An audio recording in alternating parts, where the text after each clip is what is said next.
नमस्कार मित्रों। स्वरचित लघु कथा की श्रृंखला में आज सुनिए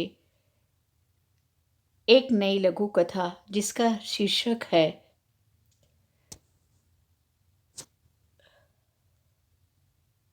सलाह। आज मैं यह कथा प्रस्तुत कर रही हूँ। अरे कल्पना, तुम कल दिखी नहीं, कहीं बाहर गई थी क्या? श्रीमती वीणा पाठक कल्पना को छत पर कपड़े सुखाते हुए देखकर बोली। कल्पना: हाँ भाभी, कल मैं जबलपुर गई थी। मोनू का फोन आया था। परसों उसको बुखार चढ़ा है। कल सुबह हम दोनों ही अचानक चले गए। अच्छा, कहाँ दिखाया? श्रीमती पाठक चिंतित स्वर में पास आकर पूछने लगी। अभी तो जबलपुर अस्पताल में दिखाया है। 5 दिन की दवाइयाँ ले ली हैं और उसे साथ में लेकर हम लोग आ गए हैं। कल्पना बाल्टी उठाते हुए बोली। अरे जबलपुर अस्पताल गए थे तो मुझे फ़ोन कर लिया होता। मेरे भाई के दोस्त का लड़का वहाँ पर डॉक्टर है। अच्छा, ओपीडी में कौन से डॉक्टर थे? कल्पना टालते हुए, भाभी शायद सक्सेना डॉक्टर थे।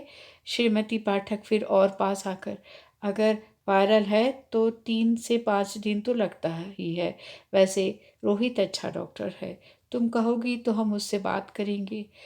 वैसे वायरल को हल्के अंदाज में मत लेना। हमारी तो सलाह है कि उसके पूरे टेस्ट करवा लो।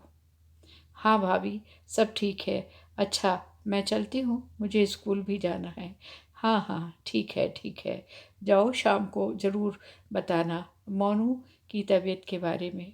जैसे ही अंदर आई, मोनू नाराज़ होने लगी। क्या मम्मी, आपको स्कूल नहीं जाना क्या? पापा आपको छोड़कर चले गए ऑफिस।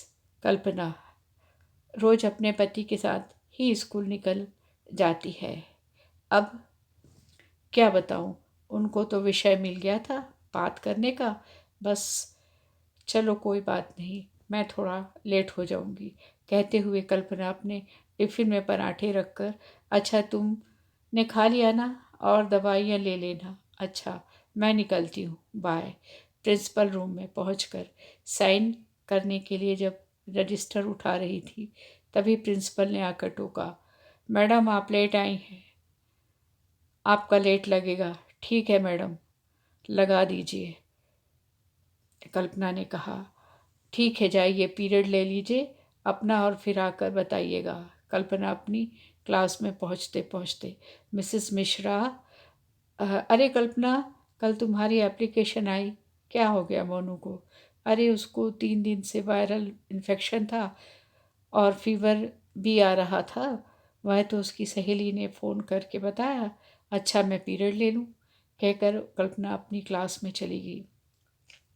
बच्चों ने गुड मॉर्निंग टीचर और कहा, और कुछ मुंह लगे बच्चे, मैडम आप कल क्यों नहीं आई थी? अच्छा, मैं नहीं आई थी तो क्या तुम्हारी क्लास में कोई दूसरी मैडम नहीं आई थी? नो मैडम, हम लोग बहुत ऊधम किए थे। ध्रुव ने रोहित सिंह को बहुत मारा था। फिर बड़ी मैडम आई थी और हम सब लोग कान पकड़ कर खड़े थे। ठीक है, चलो अटेंडेंस बोलो। और कल्पना अपनी क्लास की में अटेंडेंस लेने लगी और दूसरी पीरियड की घंटी बज गई। कल्पना, देखो तुम लोग ऊधम नहीं करना, मंजू मैडम का पीरियड है, वह आने वाली है। यस मैडम, कहकर बच्चों ने फिर से शोर मचाना शुरू कर दिया। कल्पना जैसे ही क्लास से बाहर निकली, स्कूल की दूसरी शिक्षिकाएं उससे पूछने लगी, अरे पता चला मोनू की तबीयत खराब है, क्या हो गया उसको? उसने फिर वही सब दोहराया जो सुबह से मिसेस पाठक से कह रही थी। संध्या मैडम, अरे वायरल को सामान्य में मत लेना, कभी कभी बड़ा खतरनाक हो जाता है।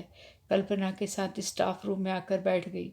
कल्पना, अच्छा, क्या कह रही थी संध्या तुम? वायरल कैसे खतरनाक हो जाता है? संध्या, अरे वह हमारे नंदोई है ना, उनके छोटे भाई को 3 दिन वायरल हुआ, फिर जब चेक कराया तो पता चला उनकी किडनी खराब। इसलिए बुखार आ रहा है। अब क्या आजकल डायलिसिस में है। कल्पना ने तभी फ़ोन उठाया और घर में मोनू से बात करने लगी। हाँ बेटा, कैसी तबीयत है? बुखार उतर गया? ठीक है, और दवाई खाकर सो जाओ। शाम को जैसे तैसे दिन काट कर वह घर आई। पढ़ाने में तो मन ही नहीं लग रहा था। घर आकर देखा तो मोनू अपने लैपटॉप में कुछ काम कर रही है। अच्छा, अब ठीक लग रहा है? कल्पना उसके सिर पर हाथ रखते हुए। हाँ मम्मी, ठीक लग रहा है। आप इतना क्यों परेशान हो रही हो? और हाँ, मैं कल जबलपुर जा रही हूँ। ज़बरदस्ती आप लोग लेकर आ गए। तभी कल्पना के पति, क्या हो गया? तुम इतनी परेशान क्यों हो? जरा चाय तो बनाओ। पिंटू आ गया स्कूल से अपने छोटे बेटे को आवाज़ लगाते हुए। पिंटू देखो तो, आज अखबार पढ़कर नहीं गया था। कहाँ रखा है? आपको अखबार की पड़ी है, चाय की पड़ी है, मेरी तो जान सूख रही है। कल्पना अधीर होकर बोली। क्या हो गया भाई तुमको? क्यों परेशान हो गई? मजाक उड़ाते हुए कल्पना के पति बोले। वह संध्या कह रही थी। कल्पना धीरे से बोली। क्या कह रही थी संध्या, बताओ तो जरा। हंसते हुए कल्पना के पति बोले। आप मजाक मत उड़ाइए मोनू, पापा मुझे अब अच्छा लग रहा है। कल मैं जबलपुर जा रही हूँ, मेरे कॉलेज में प्रैक्टिकल शुरू हो गए हैं। ठीक है, कल मैं गाड़ी वाले को बुला देता हूँ। नहीं, मैं बस से चली जाऊँगी।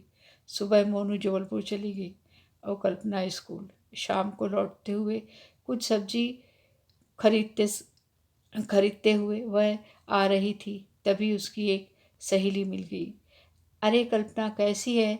हाँ, मैं तो ठीक हूँ, और तू कैसी है? कल्पना ने खुश होते हुए अपनी सहेली से कहा। अरे मैं बिल्कुल ठीक नहीं हूँ। पिछले साल मुझे वायरल हो गया था। उसके बाद मैंने डॉक्टर को दिखाया तो पता चला मुझे कि मेरी किडनी खराब हो गई है। दोनों आजकल परहेज से रह रही हूँ। कल्पना सतर्क होते हुए। अच्छा, कितने दिन बुखार चढ़ा था? अरे बुखार क्या, एक हफ्ते चढ़ा था बस। फिर डॉक्टर बोला कि टेस्ट कराओ। सारे टेस्ट हुए तो उससे पता चला कि किडनी में प्रॉब्लम है। फिर नागपुर गए, अब नागपुर में इलाज चल रहा है। अरे मोनू को भी 5-6 दिन वायरल हुआ था। कल्पना चिंतित होते हुए। अच्छा, क्या उसका रंग हल्का सा पीला पड़ गया है? कल्पना, हाँ, हल्की सी तो पीली लग रही थी। सहेली बोली। हम तो पहले कहते हैं। कल्पना, तुम ज़्यादा देर मत करो, नागपुर ले जा लो। शाम को कल्पना अनमनी सी भगवान को दिया जलाकर, हे भगवान, मेरे बच्चे की रक्षा करना कहकर आंसू बहाने लगी। तभी उसका मोबाइल बजने लगा। हाँ दीदी, प्रणाम। उसने देखा उसकी बड़ी बहन का नंबर था। बड़ी बहन कह रही थी, कल हम मोनू को देखने गए थे, बड़ी कमज़ोर हो गई है, उसका चेहरा एकदम पीला सा दिख रहा था। हाँ दीदी, देखते हैं, उसको नागपुर दिखा देंगे। और कल्पना का बात करने में मन नहीं लगा। अच्छा दीदी, प्रणाम करती हूँ कहकर उसने फ़ोन रख दिया।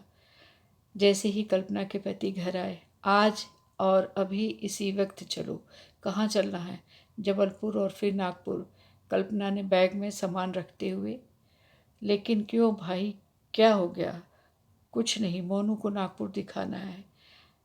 आपको नहीं पता, उसको यूरिन इन्फेक्शन भी हुआ था, और यूरिन इन्फेक्शन तभी होता है जब किडनी में प्रॉब्लम हो।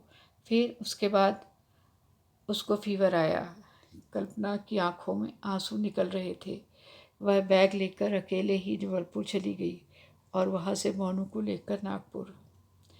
डॉक्टर चौबे को पूरा चेकअप कराया। Kidney specialist.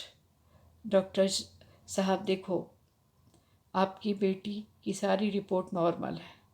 आप तो बेवजह परेशान हुई। आपको यहाँ आने की सलाह किसने दी थी? कल्पना कुछ सोचते हुए और झेपते हुए। सलाह किसने दी थी? मित्रों, यह थी आज की कथा, जिसमें सलाह किसने दी थी पर एक प्रश्न आता है, और आप मेरे कहने का तात्पर्य समझ गए होंगे। बहुत बहुत धन्यवाद कथा सुनने के लिए। नमस्कार, आपका दिन शुभ हो।